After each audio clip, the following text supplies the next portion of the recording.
ito nga mga kabatang helmet, dahil nga birthday nga ni Mayor Leni Robredo kahapon. So kanina lang yun. So ano na ba? 10 AM na kasi California time. Tapos parang, alam mo na ba? Philippine time. Pero basta ayun nga. So kahit birthday ni Mayor Leni Robredo, super tatrabaho pa rin siya. Tapos may mga nag-donate ng solar panel, kinantahan siya, may mga sumayaw, tapos may inatenan pa siyang parang program or off-taking.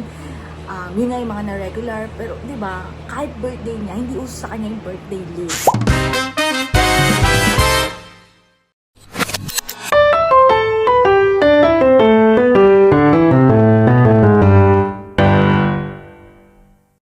Ang birthday ni Mayor Leni Robredo, ito nagtatrabaho pa rin siya. Ito nga mga kabatang helmet, akala nyo hindi na ako mag-upload regarding Mayor Leni Robredo. Nagkakamali kayo dyan dahil tuloy-tuloy lang yung pag-upload natin. Tuloy-tuloy pa rin yung pagbibigay natin ng update para naman, di ba? Makita ni Mayor Leni Robredo kung gaano siya kahalaga sa atin. Kung paano natin siya binavalue as a leader na hoping pa rin tayo na magbago yung isip niya. Pero ito ka mga kabatang helmet, maraming nagpapalaganap ngayon ng signature campaign regarding nga dyan sa pagbago ng isipan ni Mayor Leni Robredo. Pero eto lang, may isang signature campaign ako na click, tas meron siyang parang monetary blah blah, parang may nanghihingi ng donation or whatsoever na in a form of money.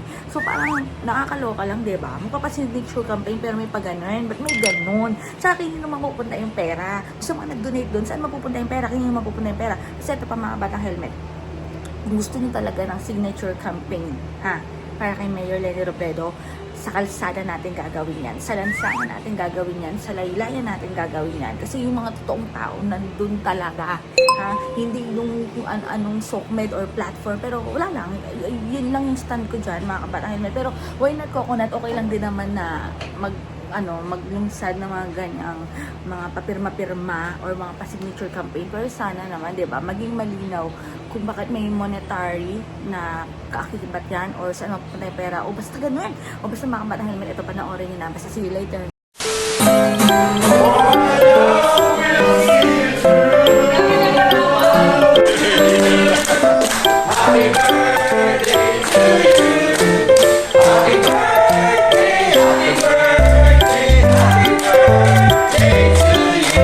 Malaking bagay kasi major expense ng city ang kuryente. Maswerte tayo this month kasi mababa. Pero kung naalala nyo, there was a time na nagsa-17 tayo per kilowatt hour. So, laging yung takot naman sa city, dapat maging maayos yung budgeting kasi hindi mo na pe-predict yung fluctuation in a year. Pag nagmumura, may savings tayo, pero pag nag-spike, wala. Pero pag naka-solar na tayo, malaking bagay na. Pigibot in our own small way. Si pollution, si nakukontribute na mga mandadatang epekto sa environment, nagtatabang na kita.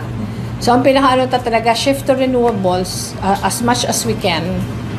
Siyempre, mapuon kita, government building. Si huriming meeting kan mga kapitan, pigi-encourage ta sinda na kung pwedeng i-include din sa budget nila si paglalaag din ng solar. Hindi po padanos na mangyayari. Kung kaya 2 times a year o at the very minimum once a year mangyayari para po si mga dapat na nare-regular na natatawanan na kasi posisyon na nire-deserve nito.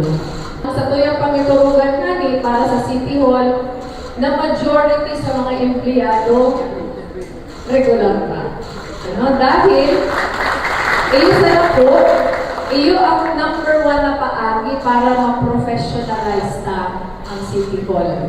Iniyo po ang sarong bagay na dawa, bakit na akong alkalde, sana si mga masulog sa kuya, iyo man ang diligo, na padungan siya sa pag-professionalize ang government services. Kapag naayos na po ang government services, ang makikinabang sa naman at tao.